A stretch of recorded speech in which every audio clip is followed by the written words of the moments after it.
মক্কার এক যুবক যে ছিল পরহেজগার এবং আল্লাভীরু কিন্তু অর্থনৈতিক দিক থেকে খুবই দুর্বল ছিল।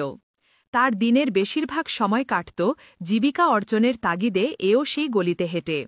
একদিন যখন সে মক্কার পুরনো গলিগুলো ধরে হাঁটছিল, চোখে পড়ল একটি দামি হার। হারটি সোনালি রঙের এবং কিংবদন্তির মতো চকচকে। আশেপাশে তখন কেউ নেই, কেবল যুবক ও হার। যুবকটি হারটি তুলে নিলেন, কিন্তু তার মনে অদ্ভুত দ্বন্দ্ব। হারটি তো অন্য কারো, অবশ্যই এর মালিক আছে। যুবকটি সততার পথে অবিচল থেকে ভাবলেন, সাধারণভাবে হারটি নিয়ে চলে যাওয়া কি ঠিক হবে? তার বন্ধনকে ছিন্ন করে দিল ১৬ কলা।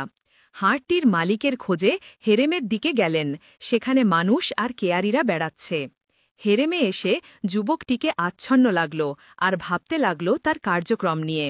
হারটি ফিরিয়ে দেওয়ার আশায় যেই সম্মিলন ঘটবে, সেখানে ঈশ্বরের রহমত এলেই সুখ সমৃদ্ধ হবে। হঠাৎ মনে হল তিনি এক ব্যক্তিকে খুঁজে পাচ্ছেন যে হারটির আশেপাশে যেন দেখছে না। যুবকটি লোকটিকে ডেকে বললেন, আপনি কি হারটি হারিয়েছেন? লোকটি অবাক হয়ে জানালেন, হ্যাঁ, সেটিই আমার। যুবকটি অবিলম্বে হারটি ফিরিয়ে দিলেন, আর লোকটি শুকরিয়া জানিয়ে বললেন, আমি মক্কার মধ্যে বহুদিন ধরে এই হার খুঁজছিলাম। এটি আমার পরিবারের ঐতিহ্য।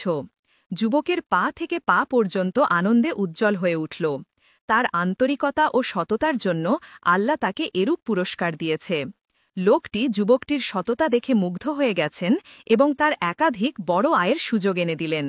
যুবকটি বোকা ও নিরহংকারী ছিল, অথচ তার ছোট কাজের মাধ্যমে মহান উদ্দেশ্য চরিতার্থ হয়েছে।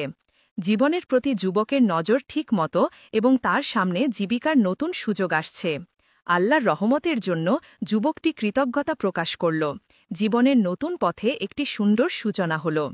এই ঘটনাটি আমাদের শিক্ষা দেয় যে সততা ও আল্লাহর ভক্তির মাধ্যমে আল্লাহর রহমত বর্ষিত হতে পারে।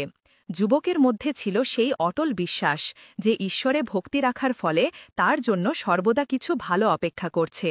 জীবন যেভাবে বাঁক নেয় তা নির্ভর করে আমাদের খোলামেলা পরিকল্পনা ও জীবনযাপনের সিদ্ধান্তের ওপর। যুবকের সততার কারণে কেবল তার জীবন বদল হল না, আমাদের সকলের জন্য একটি শিক্ষা হয়ে রইল। মক্কার এক যুবক যে ছিল পরহেজগার এবং আল্লাহ